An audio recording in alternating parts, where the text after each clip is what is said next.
Və gəldiyiniz zaman sizi gözəl bir qala qarşılayır. Bu cür qala və buradan içəri daxil oluruq. Sizdən bərabər mən də daxil oluram. Görək nə qarşılayır bizi.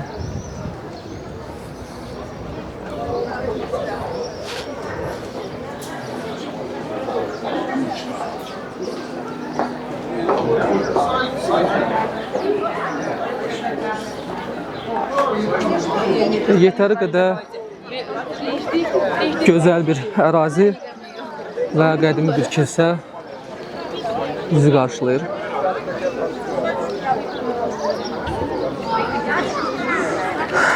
Buranın ətrafı bu cür ancaq dağlar, Qəbələ kimi bir yerdir. Dağlar, meşələrdən ibarətdir.